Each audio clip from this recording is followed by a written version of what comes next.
trying to be a part of the world.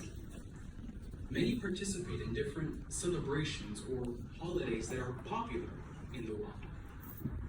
Many governments will even decide what religion its citizens can or can't follow. And some people like it this way, others don't. But what about us? What should our relationship be with the world? As our topic suggests, that's what we'll be talking about this morning. Please turn with me now to John chapter 17, verse 16, where here we'll see how the Son of God, Jesus Christ, clearly explains what kind of relationship we should have with the world. Again, John 17, 16. They are no part of the world, just as I am no part of the world. Jesus makes it clear. We must be no part of the world. Why? Before we answer that, we need to know what the world in verse 16 is actually referring to. Here, the world is not referring to all of humanity or just the physical earth. In this context, the world is referring to all organized human society that exists outside the Christian congregation. That's what we're talking about when we say the world. So now, back to our original question. Why do we need to be no part of the world? The Bible tells us why. Turn with me now to 1 John chapter 5, and we'll look at verse 19. Again, 1 John 5, 19. We know that we originate with God, but the whole world is lying in the power of the wicked one. Yes, the whole world, or all organized human society, is lying in the power of the wicked one. The Bible identifies the wicked one as saying the devil. He is very real, and he is very much in control of the world. All of the religious, political, and economic systems of this world are under his control. So as Christians, we don't want to have anything to do with Satan's world. And there are many reasons why, but we'll just look at two. Because Satan is in control of the world, he can use the spirit of the world to make people reflect his traits. Why can we say that? Well, first, we need to know what is the spirit of the world. This is the force that influences human society to do things according to a pattern. In other words, the spirit of the world is what influences the way people act. And because Satan is in control of the world, he can influence people to act in a way that reflects his traits. What evidence do we have of this? Well, think about some of the major problems facing mankind, like war, crime, poverty.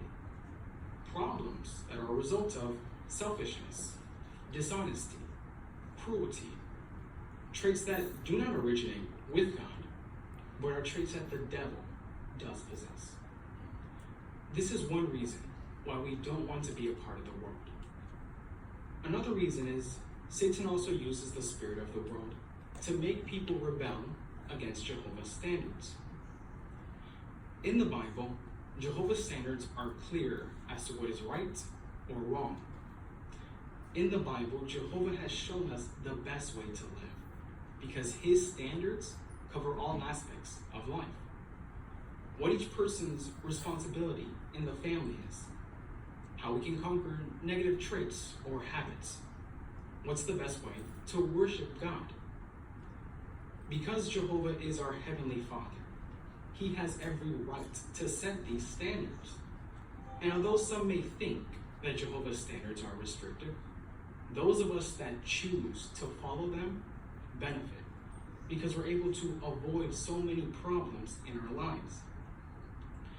But because Satan is in control of the world, he can influence people to live in a way that goes against Jehovah's standards. This is another reason why we want to be no part of the world. So now that we know why we have to do it, The question is, how can we do it? Well, Jesus knew that it would not be easy for us imperfect humans to remain a part of the world. That's why he gave us the perfect example to follow. So now we're going to look at 3 things that Jesus did, which allowed him to remain a part of the world. And this will help us to see how it's possible and practical for us to imitate his example. Turn with me now to John chapter 6, verse 15. Here, we're going to see how the first thing that Jesus did was he refused involvement in politics. Again, John 6, 15. Then Jesus, knowing that they were about to come and seize him to make him king, withdrew again to the mountain all alone. In order for us to understand this scripture, we need to know the background or context behind this scene.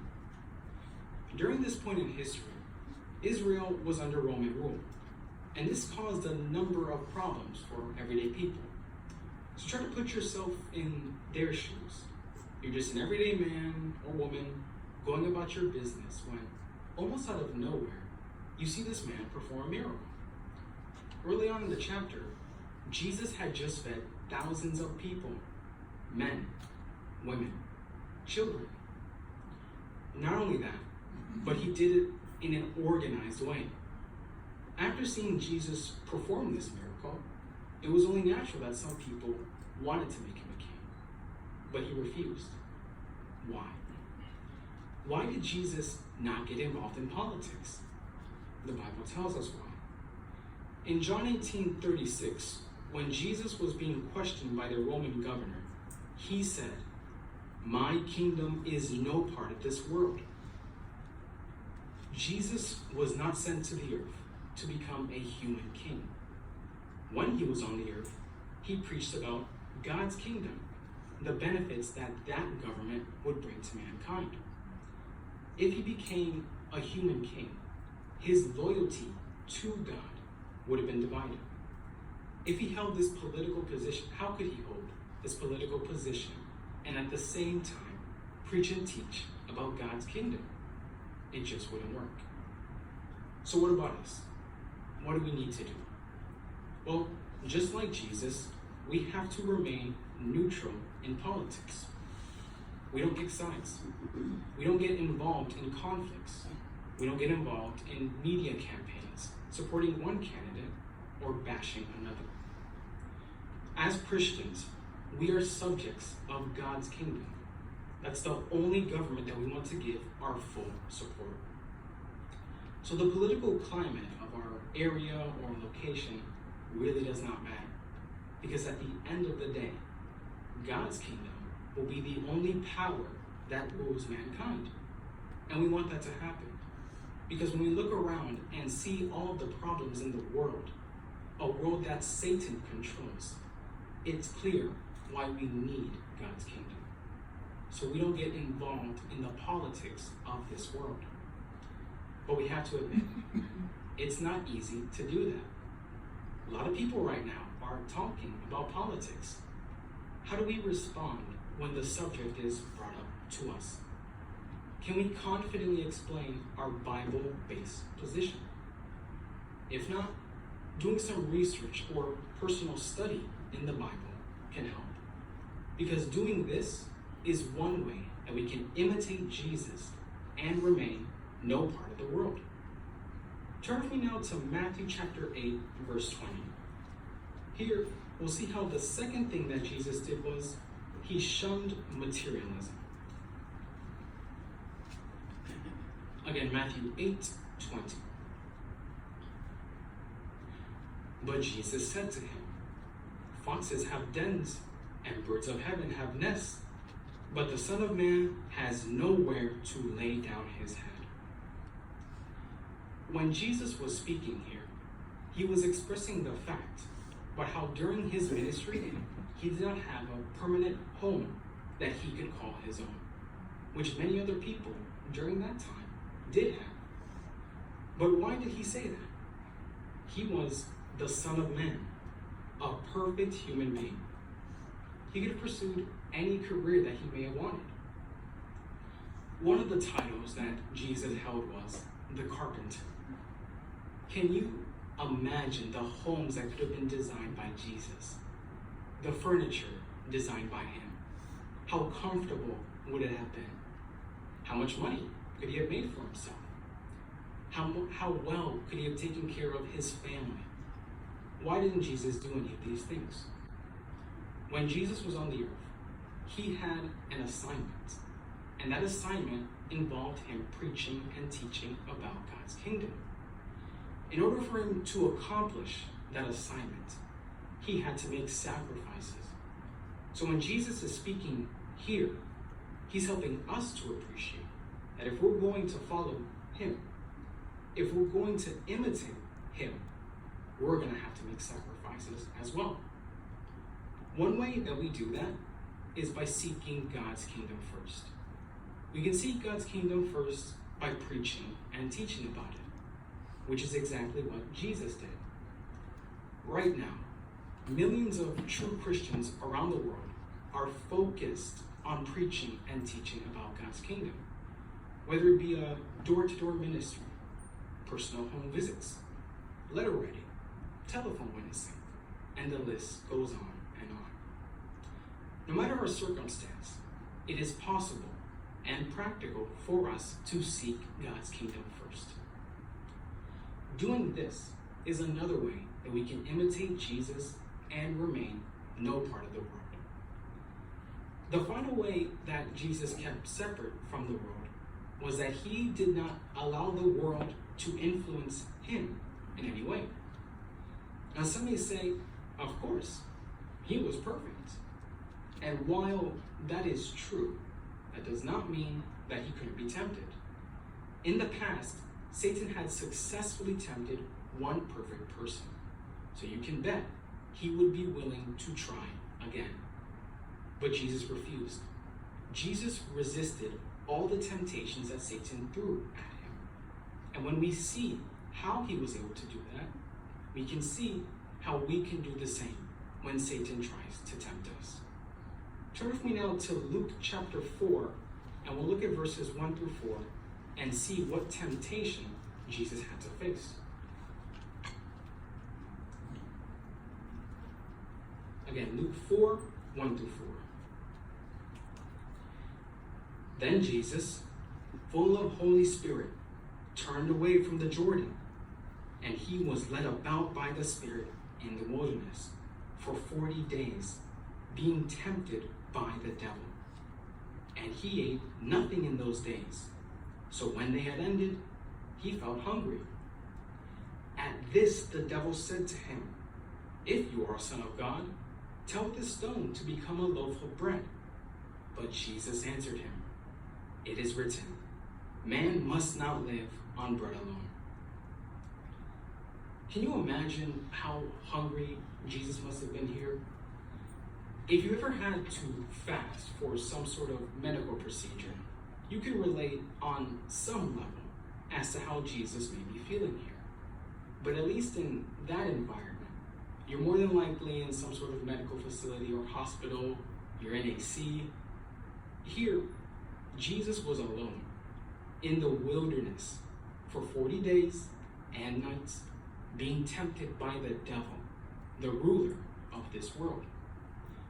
Satan tried to tempt Jesus to use his power to satisfy his desire for food, but Jesus refused.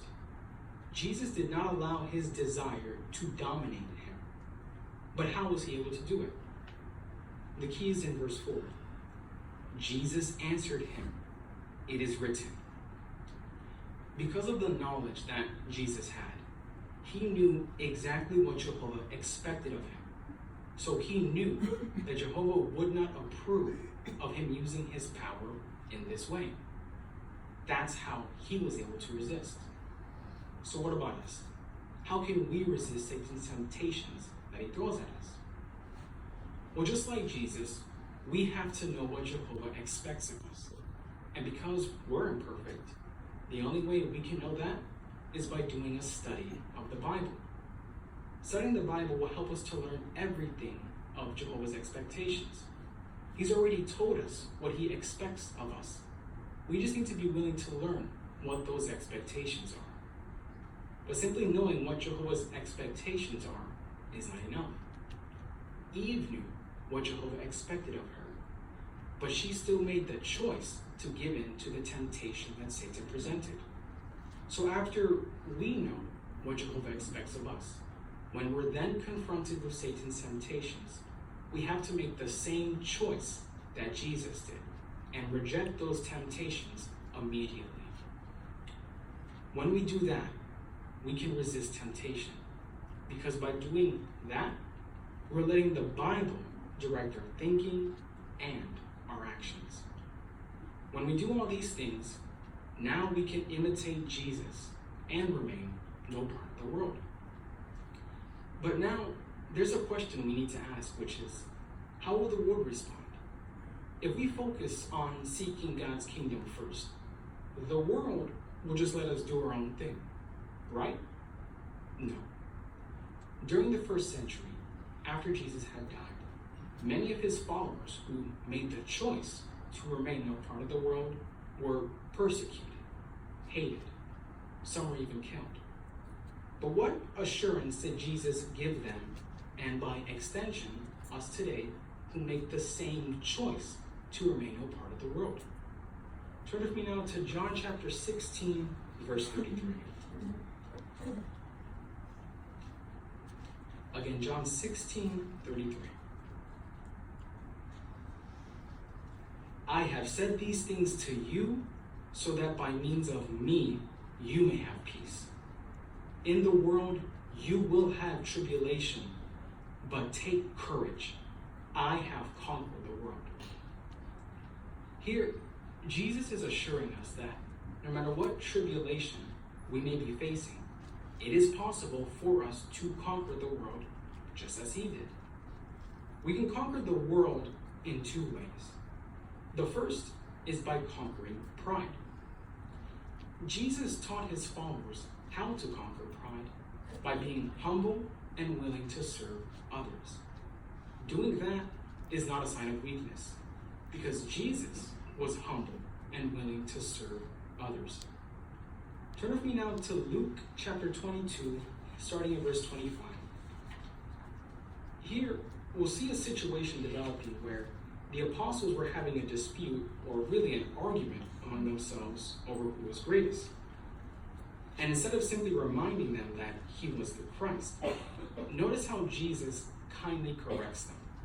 Again, Luke 22, starting in verse 25. But he said to them, the kings of the nations lord it over them, and those having authority over them are called benefactors. You, though, are not to be that way, but let the one who is the greatest among you become as the youngest, and the one taking the lead as the one ministering. Right now, because of pride, many try to establish their greatness by lording it over others, or by seeking titles for themselves. But here, Jesus is teaching us that true greatness comes from ministering to others, serving others. If we're going to conquer pride, we need to follow Jesus' example of humility and kindness. We need to be willing to serve others exactly as he was. And there are two ways that we can do that. The first is we have to resist the desire for personal prominence, because this desire originates from the world. We also make sure that we don't imitate any popular athletes or celebrities of this world, because their focus is not on serving Jehovah and ministering to others. When we do that, then we can conquer pride. But there's something else we need to conquer as well, and that's hatred. Right now in the world, fear, ignorance, and prejudice cause divisions in the world. And these things and more lead to hatred. In contrast though, self-sacrificing love unites Jesus' true followers. I want to read to you the experience of a brother named Daniel Lacolo from Indonesia as he describes what happened to him one night on April 14th, 1989. And this experience can be found in the 2016 yearbook of Jehovah's Witnesses. He was conducting the meeting one day in his home when government officials burst into the home and arrested him and 3 others. Notice what happens next. The guards at the local prison tried to force us to salute the flag. When we refused, they beat us and kicked us and made us stand in the blistering sun for 5 days. We shivered at night on hard cement floors in our tiny cells, filthy, exhausted, and aching from our wounds. The prison warden repeatedly urged us to compromise, but we replied, "Until we die, we will not salute." Like countless Christians before us, we felt privileged to suffer for the sake of righteousness. No matter what happened to Brother Lacola, we know that Jehovah approved of the choice that he made. When we choose to remain no part of the world, we're also choosing to be hated by the world because of our Bible-based beliefs and practices. But even though we may face this kind of hate, we do not respond with hate because that's not what Jesus did. Instead, we do our best to practice genuine self-sacrificing love because that kind of love can conquer hatred. But developing that kind of love does not happen overnight. If we're going to conquer hatred, we need to study the Bible. Studying the Bible will help us to learn everything that Jesus and Jehovah taught about love. How we should love each other. How we should love even our enemies. When we do that, then we can conquer hatred. By conquering pride and hatred, we can conquer the world. But if we're going to conquer the world, there's an important quality we need, and that's faith. Turn with me to 1 John chapter 5, verse 3 through 4. Again, 1 John 5, 3 and 4. For this is what the love of God means, that we observe his commandments, and yet his commandments are not burdensome, because everyone who has been born from God conquers the world. And this is the conquest that has conquered the world, our faith. Faith is essential if we're going to conquer the world. We need to have faith that right now, Jesus is ruling as a king in heaven. We need to have faith that very soon, he will destroy this world that Satan controls. Having that kind of faith will allow us to remain firm in our resolve to observe or obey God's commandments. That is how we conquer the world. It's important for us all to remain no part of the world, because as said, very soon this wicked world will be destroyed. Very soon the ruler of this world will no longer be able to mislead mankind. For thousands of years, Satan has been misleading mankind. But the Bible shows us that Jehovah has set the day for when he says, enough is enough. We can see the evidence of that in 1 John again, chapter 2, verse 17. Again, 1 John 2, 17. Furthermore, the world is passing away, and so is its desire. But the one who does the will of God remains forever. Because we're living in Satan's world, it can seem permanent and real, because many of the challenges that we're facing are real, but they are also temporary. Anything that this world offers us is temporary. But notice how the verse says, the one that does the will of God can remain forever. In other words, those that choose to do God's will can remain forever or have the hope of everlasting life. So make it your resolve to always do the will of God. If you haven't already, make it your resolve to study the Bible with Jehovah's Witnesses. We've talked a lot this morning about how important it is to study the Bible. And if you don't know where to start, you can ask any of Jehovah's Witnesses here today, and they'll be happy to help. But many here today have already made it their resolve to remain no part of the world and do God's will. So if you have, we commend you, because it's not easy. It's a struggle. Many here today have been struggling for decades. But no matter how long your struggle has been, notice the comfort that the Bible provides in 2 Corinthians chapter 4, verse 17, which will be our last scripture. Again, 2 Corinthians 4, 17.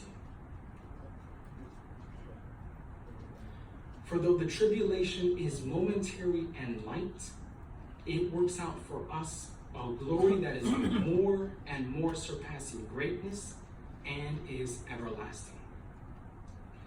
Although it's not easy, with Jehovah's help, we have to make sure that no matter what tribulation we're facing right now, it does not block our view of the reward. Our reward is everlasting. When we're in Jehovah's new system, when God's kingdom is finally ruling on the earth, all of the memories of the struggles that we're facing now will disappear. Because at that time, we will see all the blessings that Jehovah provides to those that choose to remain a part of the world.